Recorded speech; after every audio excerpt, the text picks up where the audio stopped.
In this episode, I am once again joined by John Maki Evans, teacher of Japanese swordsmanship and several esoteric spiritual disciplines, and author of Kurikara, The Sword and the Serpent. John discusses his time at Oxford University, his depression as a student, and why it took him years in a monastery and extensive training in Japan to undo the effects of academic study on his mind. John shares his insights into the subtle art of a cat, a centuries-old Japanese text with a potent message about spiritual cultivation, true art, and complete spontaneity. John tells the story of the text and explores its hidden meanings, including how to maintain awareness during dynamic action, access freedom and flow, and move beyond self-consciousness. John also reflects on his powerful near-death experience, the art of teaching, and how to harmonize the primal forces of Thanatos and Eros, death and desire. So without further ado, John Maki Evans. John Maki Evans, welcome back to the podcast. Thank you very much. I'm so delighted to be talking with you again. Our previous episode, very fascinating indeed. And today we have quite an interesting starting point. You emailed me a translation, which I will include in the show notes for people to check it out, of a text, The Subtle Art of a Cat, Neko no Myojutsu. And you said that you'd like to talk about that, or at least use it as our beginning today, and that you're also translating it. You're in the midst of translating it yourself. And so I would like to talk about that with you, but I might, if I might, start somewhere else. Leading into it, you went to Oxford. Yes. What's the story there? You sort of mentioned it briefly last time. What happened there? How did you come to attend Oxford? What did you study there? Well, I went to a school that they were called the direct grant schools. So it's now a private school, which in England, of course, is called a public school. But at my day, there were over half who were paid, had government grants, and there was, So I was at that school, and I chose sciences, but I had a really, really inspiring English teacher who was very encouraging about my writing, and so when it came to the sixth form, the last couple of years, where you choose three or four subjects for A level, I did, two sciences and maths. I was going to be an ecologist, but we kept going with some of this different guys in the English department, very enthusiastic guys. There were a small group of us, one of whom's now quite a well-known poet, and the teacher said, you're really doing very well. Why don't you go for the A level? So we went for the A level. So at the last minute we switched, and this is a big deal for that kind of school because they measure their success by how many students gets to Oxford or Cambridge. So suddenly they had three of their students who they would hope would be pushing up their statistics, who were threatening to go in a different direction, which might mean they didn't get there. So it was a bit of a big deal, and I didn't get fantastic grades. But in Oxford, as you probably heard, or I don't know, maybe you went to Oxford, there's a lot of us about, you do it, a lot of depends on the interview. So I think I got in on my interview because I was seen as a kind of interesting person. And that's pretty much how I carried on. I was very intense and very engaged, and but didn't get, a first like one of my friends thought I would do. I think I may have mentioned this last time. But yeah, so I switched, and my focus was on, well, it got more and more on William Blake, and then more and more on a poet called William Carlos Williams, who was in a sort of a line of poets who were influenced by, well, for one thing, by Zen and Buddhism and objectivists and no ideas but in things. And, so I had these kind of the romantics and those American poets. That was what became my kind of daily obsession while I was in the libraries, in between training in yoga and karate and whatever else. Yeah. And I'm curious, of course, Oxford has quite a mystique all around the world. Not least recently, of course, because of its prominence in the Harry Potter films, being used as a location for those. But I think it's always had that mystique. What was your experience there at Oxford in terms of sort of people that you meet? What were the professors like, and how did you take to the rigorous regime? Well, it's in a way, it's not really a rigorous regime, especially if you do an arts degree. A lot of it is left to you. You see your tutor once a week, and then, by and large, it's up to you. So there were certain tutors and I went to see some special classes. There was Wordsworth's great nephew who was teaching a class on William Blake. But the whole, in general, the system, like the college system, most of the people at Oxford, and in my day, I mean, there were women there, but it was still hugely a hugely large proportion of men, and a lot of guys from private schools and that kind of background, which I felt very uncomfortable in. And I don't like. I mean, I grew up very near Oxford. I grew up in a town 5 miles south of Oxford. So it wasn't a kind of strange place to me. It was quite strange to move out of my family home just 6 miles to live there. But I found it in many ways very sort of stultifying, and it also has a curious kind of, because it's in the Thames Valley, it has this, it has a kind of, the weather there is not very good. It tends to get, what's the word?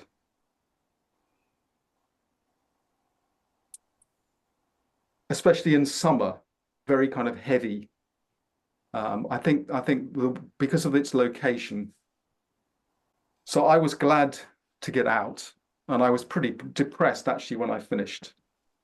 In fact, I was depressed to the point where I was prescribed Valium by my family doctor. He thought that would probably be a good idea, since my mother had severe nervous breakdowns on numerous occasions for about the previous 10, 12 years. But I went into the monastery instead. I mean, it wasn't quite as simple, either take the tablets or go to the monastery, but I was in a pretty low way, yes. But looking back, of course, I see lots of benefits from having access to various things there, and meeting the people who weren't part of the kind of, there were lots of unusual, odd characters who were not part of the kind of main flow of establishment. The thing I most regret is that I think it had a really bad effect on my mind. I mean, not just that I ended up quite as a depressed person, but also the studying literature is a very peculiar activity, especially if you want to be a writer. I don't think it helps. I mean, it gives with one hand and it takes away with the other at much faster speed. So your brain is kind of being, in some senses, blocked. So I think last time we talked, I talked about how my body was kind of in a very, I'd got myself body quite distorted. And the result of that kind of education with my personality, I think, meant that my mind was in an equally sort of constipated and contorted state. Maybe that's a bit too extreme. Yeah. What was it about your personality and that particular education, the combination of those two things, that resulted in that stultification? I think an obsessiveness and introverted, narrow focused. So I still do. I sort of tend to go deep, but that's kind of very much a double-edged ability. Yeah. How did you unstultify your mind? I developed a different personality in a different language. So, when I went to Japan, well, the monastery did a number of things, because the way that we lived in the monastery, the things that we did did a lot to begin to release certain things inside myself, and to allow a kind of dynamic. I mentioned last time the Purusha and the Prakriti, and if you can see that, you can in a kind of a much very simplified way of that there are these two parts of yourself, which if you allow them to play between each other, it undoes a whole lot of apparently,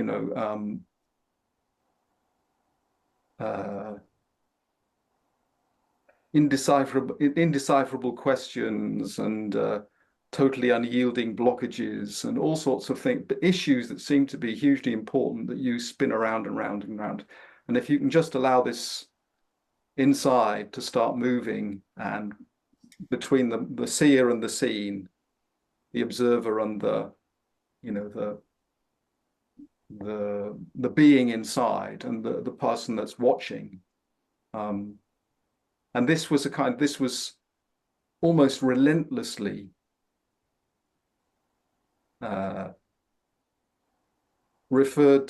talked about while we were in the monastery, all the time, in the different kinds of meditations we did, in the work that we did. And when we used to have lots of sessions where we would small sessions during the day between periods of meditation and work.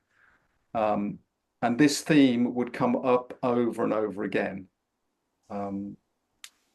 So that helped. But when I met my first teacher, I don't know, I can't remember what I said about that last time, but he said, you're just you're a kind of stonehead in a bag of shit. And I thought, I'd been doing quite well after 6 years in a monastery, and perhaps he was over-exaggerating. He was exaggerating, but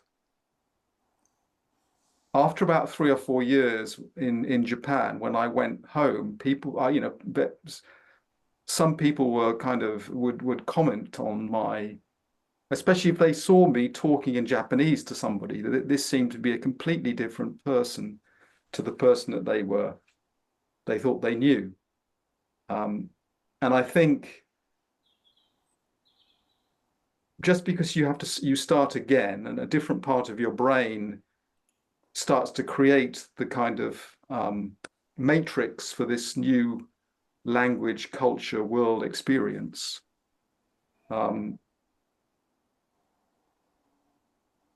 It allows, so say certain things that happened in the monastery were having to, that you get a new, certain insights or certain movements which are beginning to undo something, but they've got to cope with this, 20 years or 30 years of construction. But if you start in this new part of your brain, in this new world, it seems to be that you get a kind of, that you can move faster. So although, Japan is a very obedient, disciplined, rule-bound society with lots of conventions, unspoken conventions that can really be very tricky for people who come in from the outside. Once you start to get the hang of it, and if you get into this track, you move like this, and if you do this, you say this, it actually becomes very liberating. So I found I was much more kind of spontaneous and lively and cheerful. And also, I didn't read any books for about 3 or 4 years, almost no books, except simple language texts for the English I was teaching. And then I spent a lot of time with my teacher where where I was talking in Japanese, which meant that we were restricted as to what we could say, the subjects, or the speed with which we could proceed with subjects. And a lot of it was, how does this sword feel? If you're carving this, do you carve it like this or do you carve it like that? Or I think I mentioned in my book, he had this kind of training, which was I don't know what I call the department store training, where we'd go into a big store and he'd just look at objects like bowls and say, which bowl do you like? And what do you think this bowl's for? And it was a way of using my mind that kind of demanded spontaneous, swift responses to things. So yeah, that was all of that was helpful. Now, how did you go about learning the Japanese language? Can you talk a bit about that process, how you did it? Pretty randomly, really. I mean, I was there for 11 years. And it went in phases, and certainly with the written language, I didn't make a concerted effort I 6 months here, 6 months there. So my progress with that was very slow. But I was in environments where I had to speak Japanese and where I wanted to speak Japanese because I wanted to know, somebody's explaining how you do this judo throw. And I really want to know how to do it and how not to be thrown into the wall again. So yeah, I progressed pretty well with the spoken language. It's only the last few years that I've made more progress with the written language. And the last 5 years, I've been doing lots of calligraphy with a very good teacher. And that's also helped considerably. And presumably in the last 5 years, without that immersion, you've taken a different approach, study approach, learning approach. What approach have you taken? And do you see any parallels between the kind of consistent discipline that one needs for language learning with the other arts that you've been involved in, the martial arts, of course? Well, I made the progress with the written language because there were certain texts I wanted to read. So I just got to the stage where I could begin to slowly get through them with a dictionary and an app or whatever. So there was there's a text which I probably mentioned, the Book of Five Rings by Miyamoto Musashi, which is a kind of medieval text, but written very simple language. And I've been through that text about 3 times. And then this sort of Qigong teacher from the 1930s, 40s in Japan, who was a kind of inspiration to my sword master. So I read his book, been through his one of his simple books. Although I say simple, his writing is amazingly creative and poetic. It's quite a challenge for I've had a couple of Japanese teachers. They found it quite challenging because it's written 50 years ago, but it's just the way his mind works. You know, he's describing some kind of way that you do the breathing, and then he's talking about the way that the fish is in the water and the bird is in the air, and yeah. So yeah, it was really wanting to find out from that book what's going on in order that I can use it in my practice, or I can, yeah, so I can basically use it with my training to find a way through something or other. So in the same way, when I was actually in Japan and in dojos and in places where I was talking to people, that's how I got on with the spoken language. Yes. And were you able to extract some value from that process for your practice? I've heard that when one engages in the study of language and translation for whatever purpose, I've heard it in the context of meditation. The great warning to translators in training I always have heard around is don't forget to keep practicing. You can get lost in the weeds of that and forget what it is that brought you to it. Well, I mean these texts are all very, based on activities, and the instructions are, for example, Hida Harumichi, who's this man who devised this system called Hida Kyokenjutsu, or Hida's way of building strength and health. He has this principle of 9 and 10. So he has his basic system of exercises on the surface anyway, is each one is a way of developing a particular exercise. So one is for the biceps, one is for the quadriceps, one is for the hamstrings. And so there are particular exercises that you repeat with a certain breathing pattern. But the most important thing is if you have 9 parts of effort in that muscle, you have 10 parts in the Hara. And that was very, very helpful. I mean, I don't think it'd be very helpful to somebody who didn't already have some understanding of how that midsection works with other parts of the body.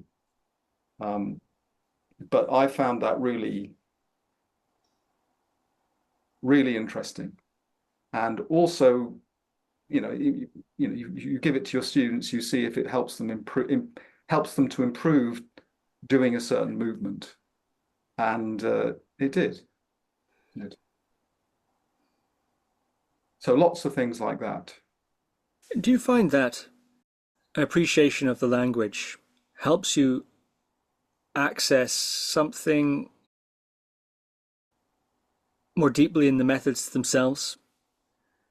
Because, of course, language articulates understanding, and presumably an understanding of the language, well, I don't know, I'm asking you actually, does it bring you closer to the structure of the essence of the practice? I'm not sure. I mean, I in Japan,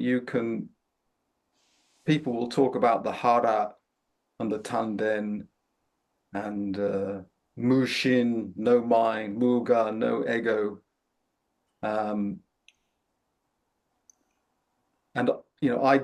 having memorized the Yoga Sutras and tried to apply them for 6 years, well, more than really, because I was doing that, from the age of 15 before I went to the monastery. It's pretty sort of generalized stuff. And the vast majority of people who are talking that kind of talking about that kind of thing, it's a sort of nod to that there is this thing somewhere that you may, if you train hard for a long time,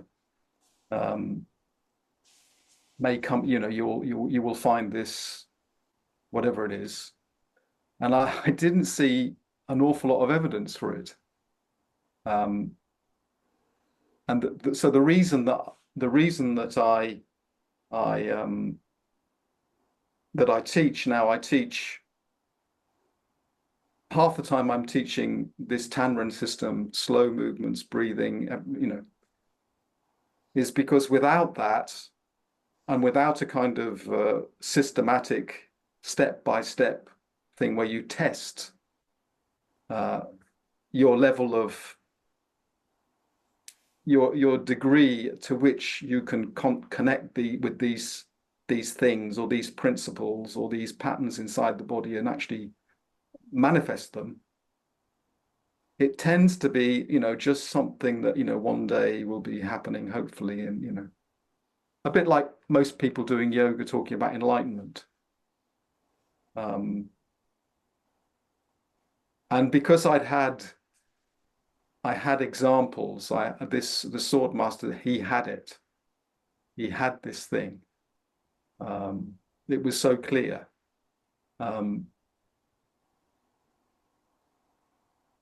So clearly it was possible. And so I was trying to work out how can you get to that. And the fact that he had been inspired by this teacher who taught a kind of a similar sort of system, which he at one stage had practiced, encouraged me to, well, yes, he's obviously benefited from some of this. And I'm going to make sure, well, first for myself, that I'm accessing something, not just talking about it or hoping for the best. Well, perhaps we'll return to that theme a little later. Our discussion of the language naturally leads to this text, The Subtle Art of a Cat. You sent to me, and as I mentioned before, I'll include that in the show notes so people can read what that's about, and you're in the process of translating it. Can you say something about that text, Subtle Art of the Cat?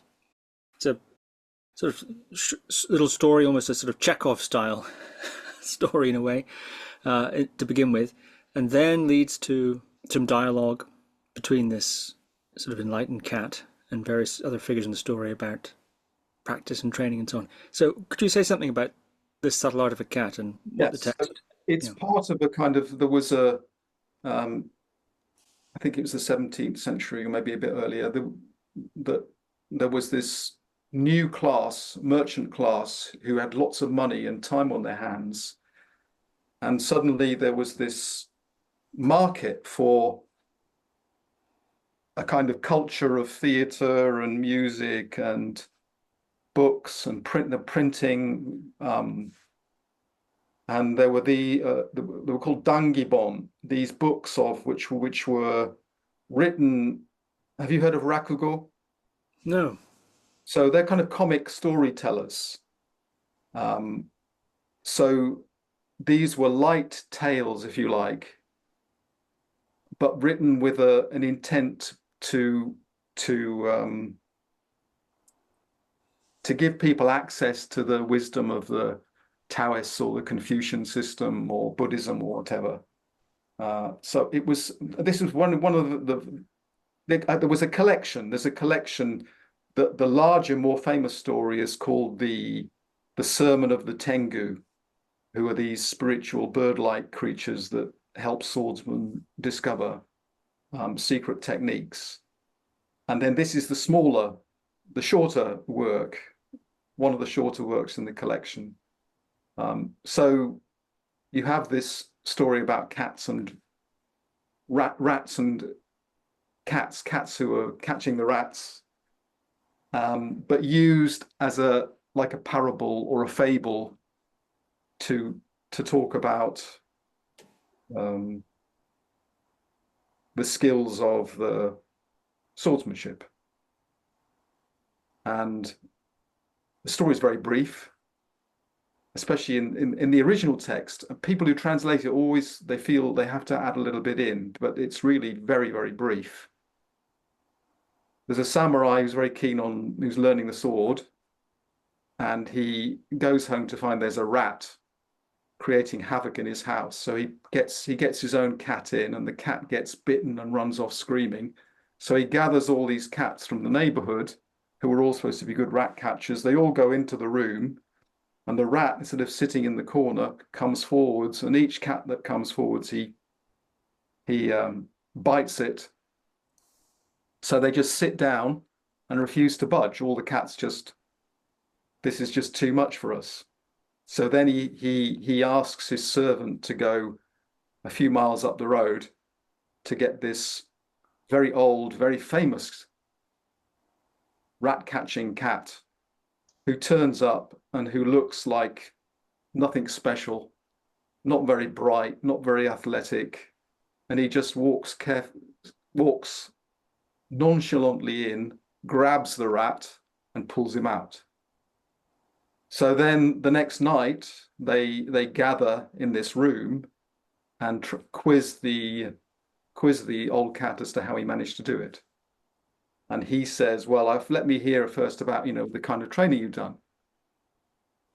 So the first cat is one who's been training since he was a tiny kitten in a house of master rat catchers, who's can do any kind of athletic feat, and yet he wasn't able to touch this cat for all his gymnastic skills, his fighting skills, and he has no idea why.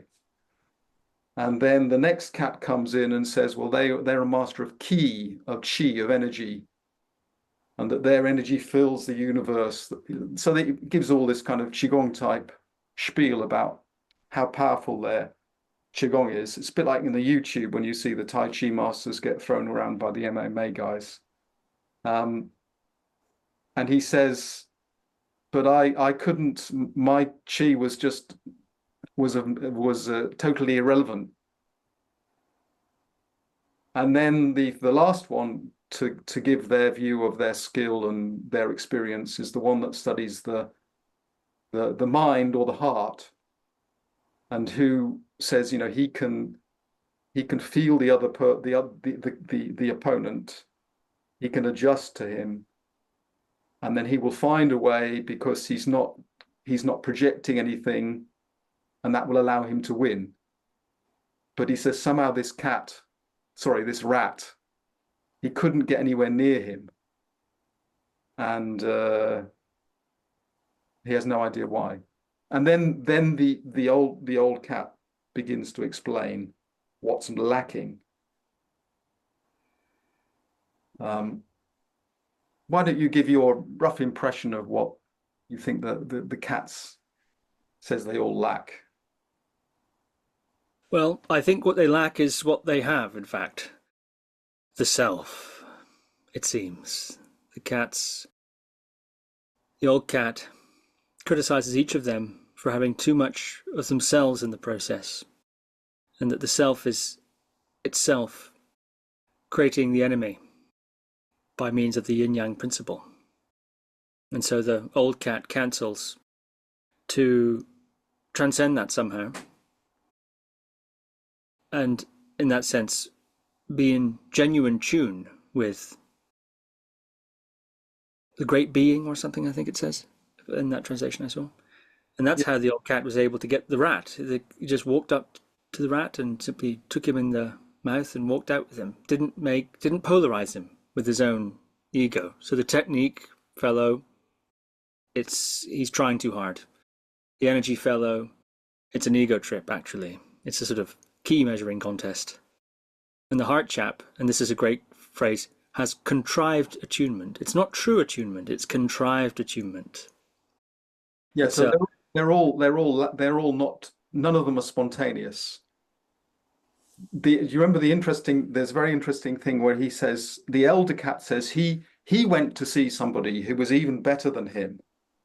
And he asked him, he asked him about, what it is, and the cat just didn't say anything. And he's, as I recall, he says it because the cat didn't know what it was.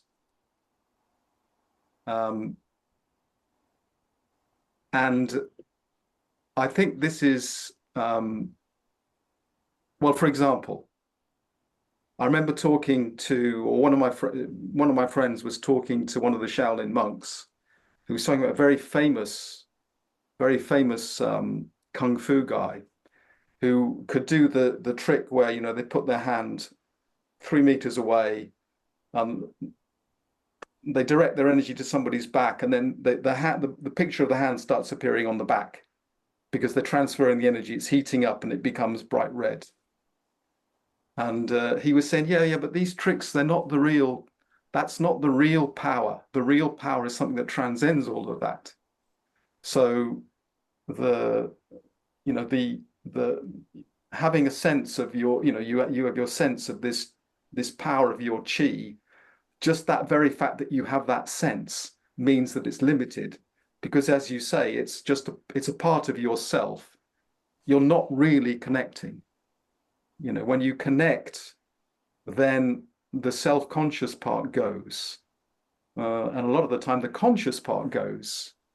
So it's finding that spontaneity, that access to the sort of creative point in action, whether you're a martial artist or a creative artist. It's actually, I think it's very, very, it's the same thing, and the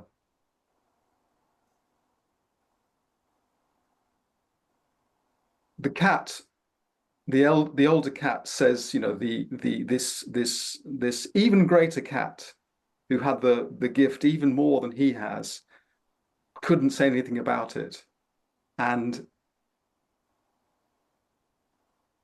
it's also extremely hard to explain how you can move towards it, which the cat here doesn't really. Maybe there are some clues, but essentially the text is to say, it's like in the Sanskrit, neti, neti, not this, not this, not this, not this. And I think, like in the history of the great contemplatives in India, there are some people who did break through in that way. And I tried it in the monastery. It's one reason that I've got these eyes that cross, because I can't uncross them. Since, one way there's one, I think, was it Ramakrishna had one teacher who was teaching, just put a kind of a jewel or a gem here and said, focus on this until everything disappears. So maybe this can work, but probably only for 1 in a billion people. So finding a system where you can take steps to move towards that state where you connect with this thing inside yourself, so you have there's the possibility of letting go and allowing that thing to take place, seems to me the most important thing. So I had an idea that if I was going to write a second book, maybe I would start with the cat's secret technique, which, if you like, states the problem or the challenge, and then use that to then talk about how one might be able to achieve it. It's an idea anyway. Towards the end of The Subtle Art of the Cat, I'll quote it a little bit here in translation. And this is not only true of Zen. From the heart training of the sages, right up to the arts and the crafts, self-appropriation is always the essence of the matter. A transmission from heart to heart beyond instruction of all teachings which are handed down. The meaning of every teaching is only to show what everyone possesses in himself without already knowing it, and then to make him aware of it. There's no secret that the master can hand over to the pupil. Teaching is easy. Listening is easy. But it's difficult to become aware of what one has in oneself, to mark it out, and really to take possession of it. That is known as looking into one's own being. The practice is called the one-eye vision, Ichiganme. So, karate do, right? The do part. Is that what that's about? The do part? The, sometimes said, the spiritual part of the martial arts, beyond their technical application to injure or defeat your opponent. How is it achieved through the martial arts? If you get to the point of spontaneous action, then you've, as far as I'm concerned, you've reached it. If you get to the point of spontaneous action, but that, spontaneous action is in a what's the word? Context. It's not just that you're in the street and somebody comes up from behind you with a knife, and then without knowing anything about it, you suddenly turn and then beat them to death. That's not. In terms of movement, so moving from your center. I've been working on that for 40 years from about 100 different viewpoints, and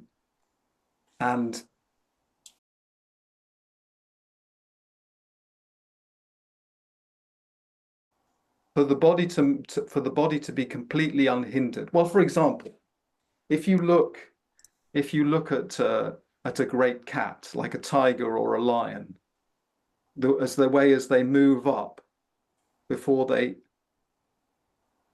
attack, you can see. Well, it's hard to see, but there's a kind of a freedom. There's a kind of a flow. There's a kind of a leading to a moment, and it's very hard to see where that moment is. I mean, this is one thing I've learned so much from my dogs, is there's no, well, I mean, even they do have moments where they think, like he's making a choice. Am I going to obey or not? Because that's the kind of a dog I have. There is a process of thought, but when they act, there's a kind of a fullness and a swiftness. So, that's what you're aiming to do with a martial art, and particularly with the sword art, because it's to do with these lethal weapons. And if you're training with a lethal weapon by yourself, because of the danger of it, you have to maintain. You can't get drunk. You have to. We talked about this before, but you have to maintain an awareness and through which that spontaneous action takes place. I mean, for example, Haramichi talks about just by the way, as he's describing particular techniques in his exercise system, he'll say, I was doing this part came to me, I was doing the movement, I've been practicing this, and as I was doing it, my body changed to do it in a different way. So I understood then I was being taught. And that's that kind of spontaneous thing where something inside you changes and you have to pay attention to it. As you learn to respond to that, then you're getting closer to being able to be spontaneous in other situations in a complete way. This may be one part of your body that changes and opens in a certain way, and then suddenly realize the energy doesn't flow that way. Well, on a deeper level, it flows this way. I've got to pay attention to that. And that's the unfolding process. So if you go on unfolding, undoing, then eventually the interference of that part of your mind and your will, which the old cat talks about, is you just chip away at it. You chip away at it, and then the other things, whether you want to call them the dragons or whatever, these ways that the energy expresses itself inside become stronger. And it's that as the one weakens and the other becomes stronger, then you're moving in that direction. And as far as I can see, there's no limit to it. The only limit is at some point this vehicle that you've been experimenting with or playing in is gonna it's by its overdue date. Otherwise, there's I had this experience which I talked about quite a lot, but I think it was the kind of the major touchstone, which was when a few years I'd been in the monastery, and some friends from Oxford who were kind of yoga teachers and karate practitioners, and there was a herbalist, astrologer, quite a bunch, 70s type bunch.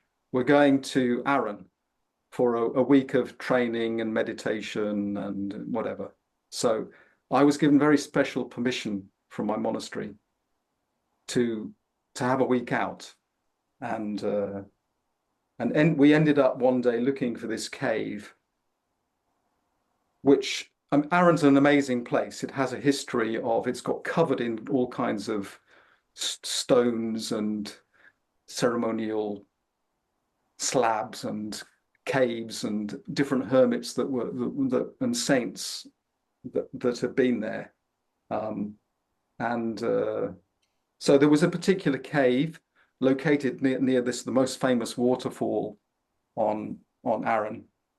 And we were looking for it in the kind of drizzly rain up a hillside. We lost the track, and I ended up falling off the side of a cliff 200 feet down, or maybe 250 feet down. And at the base of it was all rocks. And in the middle, there was this kind of stream coming from the waterfall. And I landed in a pool in the stream, which by itself was extremely lucky. But as I landed, then as I came to the surface, after a while, I realized it was a whirlpool. This was there for a few years. I got somebody else who'd asked one of the locals to talk about it. I've got a little couple of paragraphs about the how it came to be. So there were two big rocks that formed a kind of like a spout. So all of the stream, it was, quite a big stream, was in a spout that created this whirlpool. So basically I was being pulled under. And everything I'd been studying in the Yoga Sutras about, what constitutes the human being and the conscious mind, all those parts that I've been trying to connect with and explore in the meditation and in the different movements and stuff, they just manifested one after the other. So as I'm falling, there is this inner voice that's saying, there's the cliff, there's the cave, oh, we've landed in water. And there's a part of me thinking, what kind of idiot is saying this kind of shit? So there was a part of me, so that was the kind of manas, the processing mind, the surface mind, the cogitating mind, working at a very slow rate compared to this other part, which was the buddhi, the intuitive awareness, which was seeing this from the outside. And then as I hit the water, and with all my pack on and boots and everything, I got pulled under a couple of times, and I'd been told that the third time you get pulled under, that's when you drown, which is, there's not a lot of evidence for that. But anyway, and at that moment, from a very particular, this point in my chest, it was like there was this scream inside, the fear of dying, which is the ahamkara. That's the ego, the I amness. This is me. So there was this very particular place in the body that kind of, and then in the middle of all this, I became aware of this underneath. So there's a furious kind of all this water, but there seemed to be something much more furious, like this huge animal underneath. And then I realized it was my legs. So, the body itself and the survival mechanism, huge power had started to work. And then the last thing I consciously remember was, as I was being taken around, I just got my fingers to the edge of the rocks, and there were just little cracks in the rocks. And I thought, well, that's not gonna be much good. And the next thing I knew, I was pulling myself out onto this big slab of rock in front of the cave. So I pulled myself out on this slab and looked up, and then this huge sound came out, like a kind of cow lowing, very peculiar sound, which has popped out a couple of times in my life. And it was just an extraordinary kind of internal sort of drama where I suddenly saw there are all these things going potential inside yourself. And such a bizarre thing to happen. So this slab was supposedly somewhere that they used to do the death ceremonies, which I'd climbed out on. And about half a minute later, my friends appeared down. They'd found a path, a track down by the side. It seemed to me this had taken a long, long time, but it would probably only been, I don't know, 5 minutes or so. And then I entered this state of kind of blissful beatitude. I was so, the kind of obsessive stuff and the depressive stuff and all of that went, I was so light. It was an amazing experience. So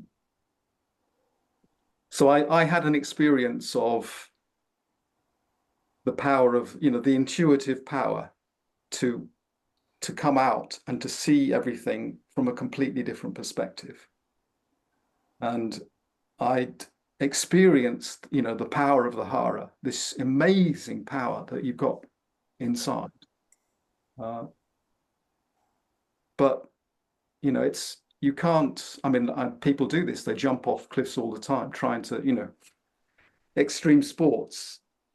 But you can't keep doing dangerous things like that in order to get that experience. You have to find some way to slowly access. But the point was I was able to experience it. These things exist. That freedom exists.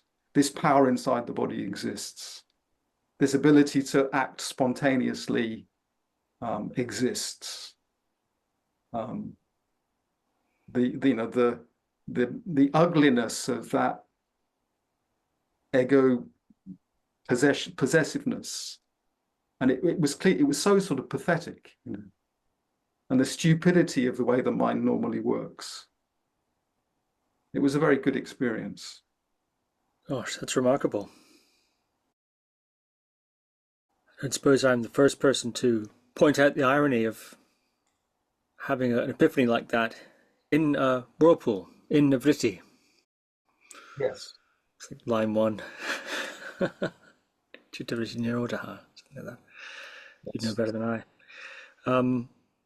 You said there that the Hara power, you linked it sounds like, with the survival instinct, or the sort of remarkable things that the body can do when it's in such a situation, if it's unhindered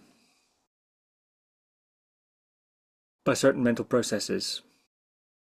I know also in your work you talk about regulating the fight or flight and training training to de-escalate the fight or flight. Do you then equate Hara with the survival instinct? The urge to survive? Could you explain that connection you made there? Well, we talked last time about the 9 stages and the 9 parts of the brain and the 9 dragons within the body, the 2 in each limb, and the legs connect straight into the unconscious, the lower parts of the brain. And the first thing that I teach in the Tannerin system is a couple of things that close down the upper breathing and force the abdominal breathing to take place, and a couple of exercises then where you synchronize movements of the legs with that breathing in the lower belly, where you're not using your feet on the floor, because most people's legs are very unbalanced, and by the knee problems and all sorts of things. But so where you're on the floor with your legs in the air, but connecting them to this mechanism, because that is the starting point.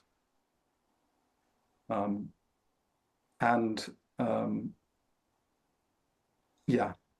So the people talk about the tanden or seka tanden, this one point, which is in yoga relates probably most specifically to the kanda that's sometimes described. So somewhere in the lower abdomen, close to the spine.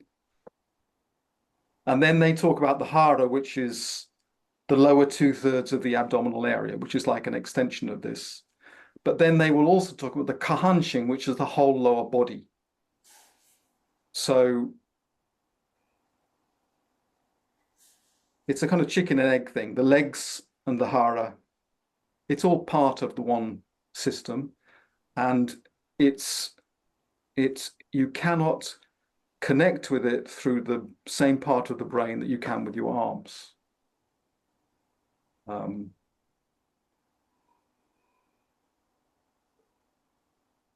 It can't be manipulated in the same way, because it's to do with the unconscious mind.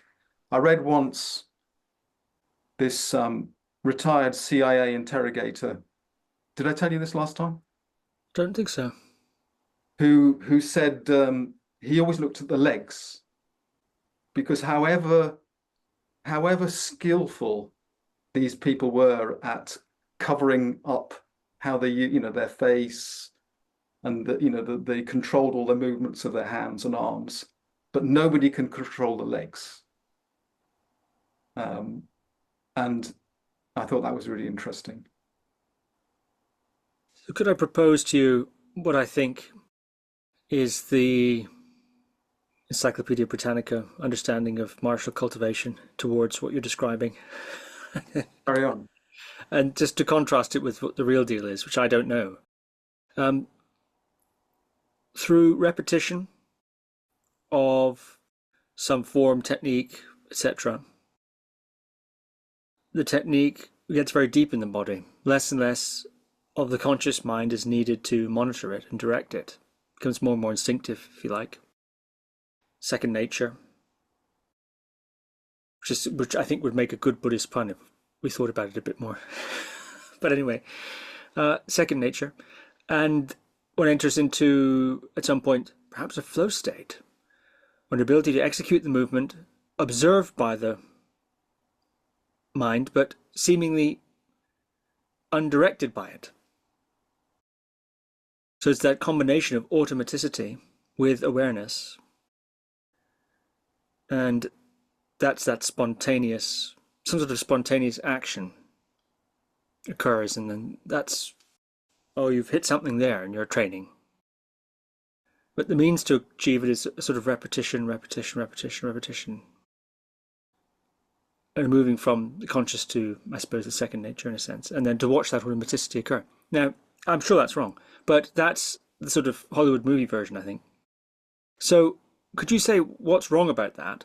And Well, please don't pull your punches about it being wrong. I'm quite sure it no, must be. I think it's right, but it's very easy to get it wrong, and that that alone, and especially when you're doing things at speed. So if you have somebody who's got a really well balanced physique,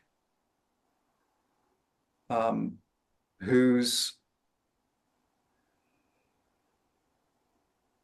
equanimous by nature, at peace, and they practiced some of those movements for 4 hours a day in their teens and early 20s. But the thing is, somebody like that wouldn't do it.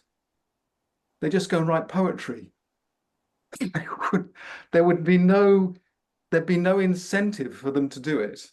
So that's the problem. All the people trying to do the thing are the people least well equipped to do it, most likely to fuck up, basically.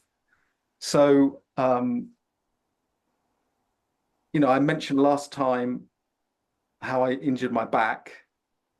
When I was in Japan after a few years, I severely injured one knee. Then I injured a shoulder. I mean, you know the stories. So then you're trying to learn how to progress in this system whilst overcoming all these problems. And then you realize you have to do things in a different way. You need to do things slowly. You need to change the way that different parts of your body connect to other different parts of your body in slow time and consciously, because you can't just, the old way is that you hammer and hammer and hammer and hammer and hammer until people are almost totally exhausted, and then they come into the flow state.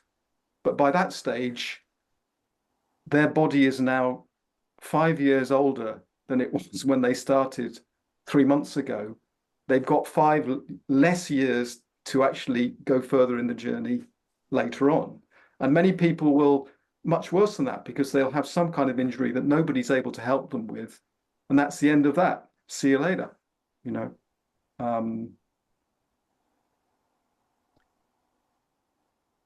So maybe it's possible for that to work for some people. Certainly it wasn't possible for me. So I don't teach that way.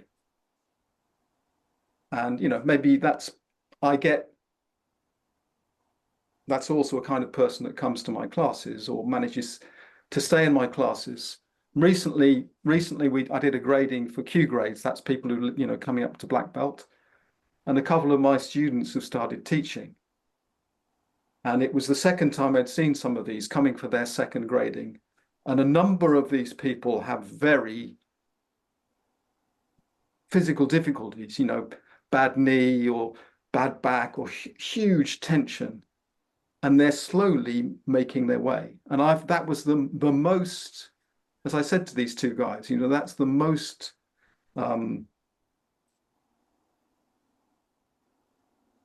that's the greatest thing about what happened here today and what I've seen of your students, is that you're able to take these people, and despite all this stuff, they're able to stay with this and keep going without getting messed up and having to, give up because they can't move anymore. Yeah.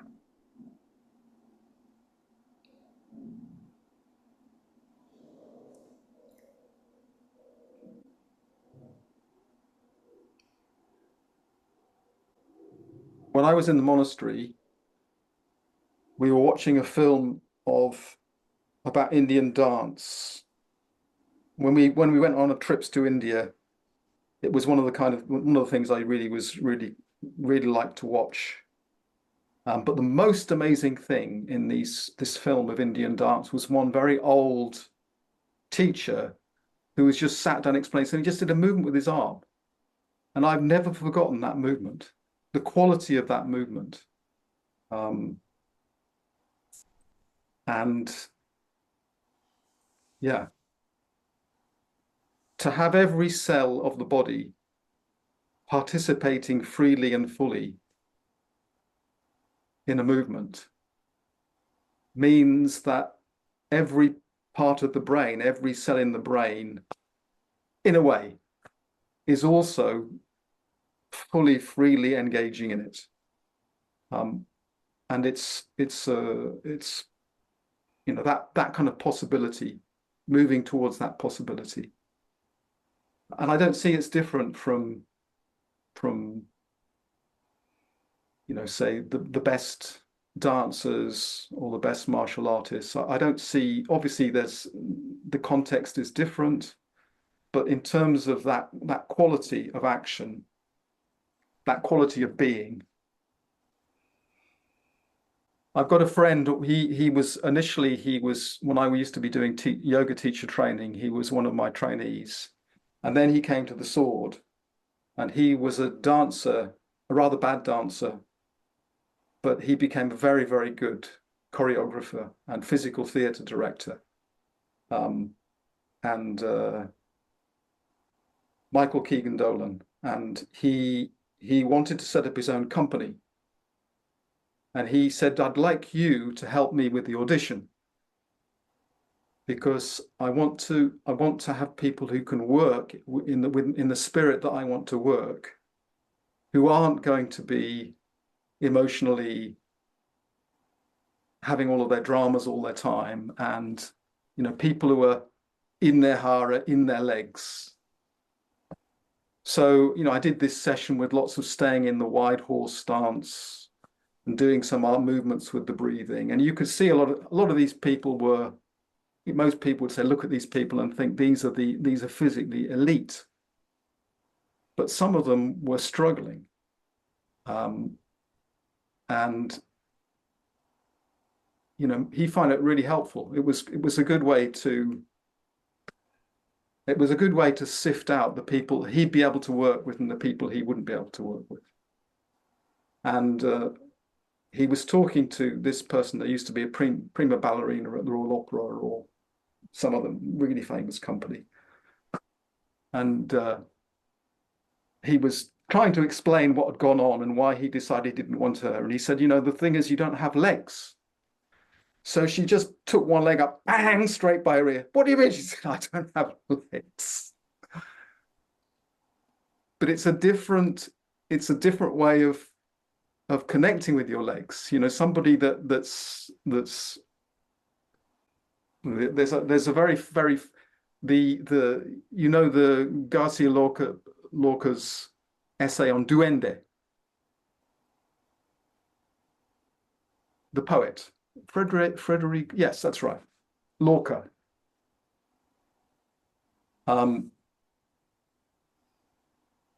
So in the Spanish arts, if somebody has Duende, it means it's like the earth speaks through them. It's a beautiful essay, and it's talking about this, the way in which you can connect through to the natural world completely without any of this head stuff getting in the way, and so something comes through and is expressed without any of those things that the older cat talks about. No restriction, no projection. You should go and see some of his. He's done a sort of solo. Well, it's not really a solo work because his wife does most of the dancing in it. There's the two of them, called "How to Be a Dancer in 72,000 Easy Lessons," which is a hidden reference to the 72,000 nadis. Yeah. He's Irish, which of course helps. Being English is a bit of a, it's an extra challenge being English and old white male as well. Extra challenge.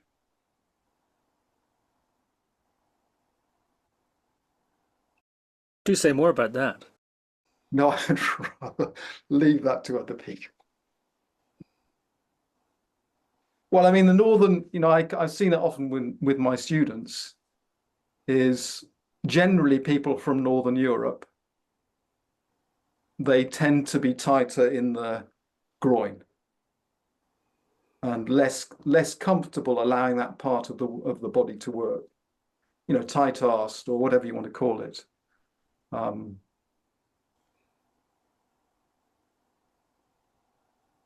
Yeah. So going back to the unconscious is, the second half of the journey is you're exploring. You first having learned how to enter the body through the energy and to move from the energy on the inside rather than the outside, and to move in a kind of a centered way is the first stage. But then if you're going to connect fully, you've got the two forces, that you've got the death and sex as these two kind of primordial forces, and that's through the legs, but in a kind of internal way. And I've kind of, so it's harder to talk about it because it's from the world of the unconscious. It's harder to talk about it because it's something that I'm in the middle of rather than something I kind of am able to look back on. A lot of people talk about, that especially when you're getting to be my age, that you're training to have a good death. But I really don't see it like that. It's much more that you're learning to be with death, or to be with the root of physical desire, to be with them and to kind of access them so they kind of filter through and join everything else, rather than being this thing that springs out, in moments of crisis or extreme emotional whatever. Talking there about death and desire, or Thanatos and Eros, I suppose. And how do you work with those energies without, to harness desire almost seems like you're killing it in a way, muting it. How do you work with those things without muting them, and or without having them overwhelm you? They're strong sockets to put one's plug into. Well, they're block sockets. Block sockets. If you look at them in terms of the gates, so the mandala we work with, you have the 8 gates. So you've got the gate of killing and death is in the right leg. You stamp with the right leg. The dragon that works, the yang dragon that works through the right leg is Takshaka. And Takshaka has the most ferocious bite of all the Nagarajas in the Indian tradition. But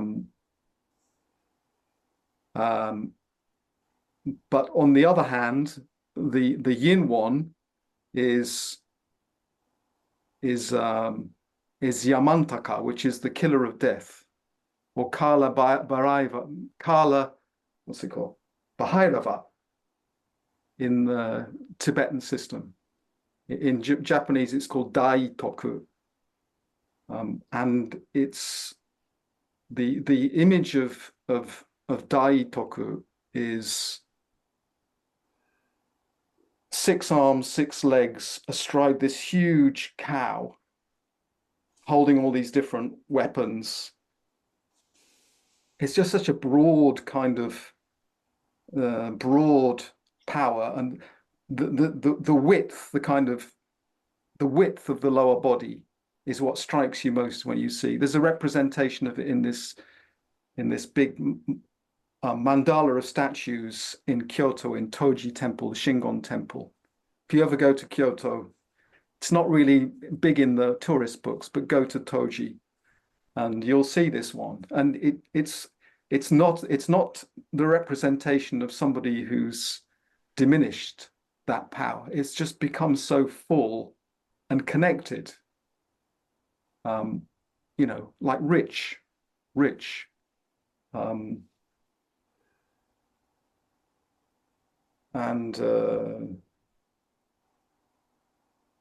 you know, if the steps are taken, it's a bit like the yamas and niyamas in yoga. If the steps are taken, and if the center's being accessed, if the intuitive side and the kind of manipulative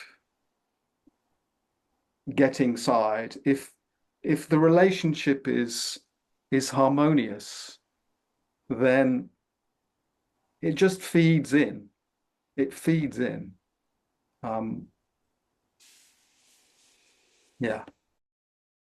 Perhaps I have one last question on these themes then. So martial arts, we talked about martial arts, cultivation and so on. And egolessness or transcending self-grasping is emphasized in the subtle art of the cat. It seemed to me anyway. But I have also heard it said that martial arts can have quite the opposite effect. That there can be a kind of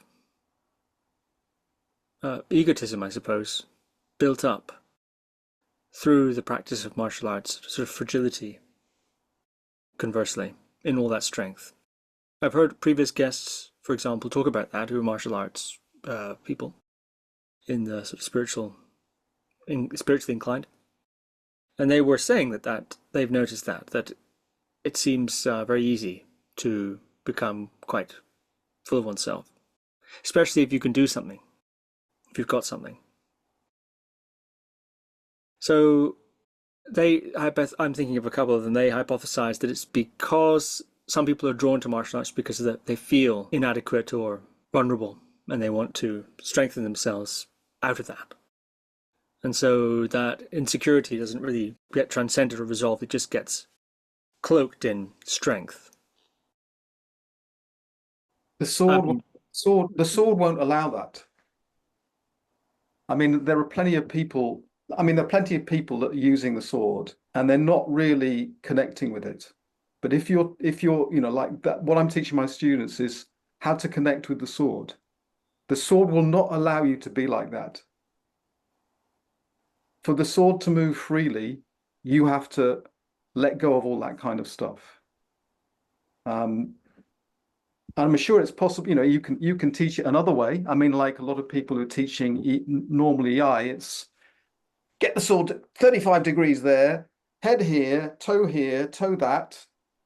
But, you know, when I'm teaching a class, and all the time I will, you know, I'm stopping. Look at this person. What's happening here? Why is that happening? Can you see that's blocking them a little bit? You know, you're puffing your chest out. That's as you puff your chest out, your back arches in, you're losing the connection to the legs, and then you're overusing your arms, you know. So all the time I'm trying to show them as best I can what that flowing through looks like and what it produces in this, you know, the person inside. And then they're being exposed, you know, so everybody gets exposed. I expose myself. So they have to allow that. And obviously, you know, you're careful, you try not to do it too much. So people are learning to open up a little bit to see how their body can move in a slightly different way that allows something to take place. Then they go back to the Tanren class. I explain this is the breathing. You get to the end of the exhale. There's a moment there when you can release that point. As you release that point, you'll connect to here. Then you'll feel a little bit more relaxed here. Notice how your breathing is changing. Can everybody see how his face is, the color of his face just changed slightly then? You know, the way you normally always have that corner of the mouth is up, it's gone down. You know, when you're talking to your partner and you reach a certain stage in the conversation, you feel something's building up and escalating. Can you remember this moment and move in a different direction? You know, so, you know, it's a lot. I saw Jujizai, my teacher. There's the figure of Kanon, like Kwanon Tara. One of the names of canonists is Kanjizai, which means like freely seeing, and it has freely seeing. So she has 1,000 arms, 1,000 eyes. 1,000 eyes to be able to see freely everything, all the different ways in which people are different, suffering, the cries of the suffering, and 1,000 arms, all these different implements, which are all her strategies, skillful means to help. And that's the approach you're trying to. That's what you're trying to get to. In fact, that is the process. The process of learning, teaching, is to find that opening in the mind and the opening in the body to allow more to take place. And then you avoid, you know, the people that want to feel good. You know, a lot about feeling good is certain muscle patterns. Like there are certain muscle patterns that produce a kind of endorphin thing. And when you come into a class where you're learning this kind of stuff, a lot of it is you have to let go of that. Then those normal signals you get when you're doing this movement or that movement is dissipated. But below that, there are other signals. And if you pay attention to them, other things start to happen and deeper kind of satisfactions and deeper joys start to emerge.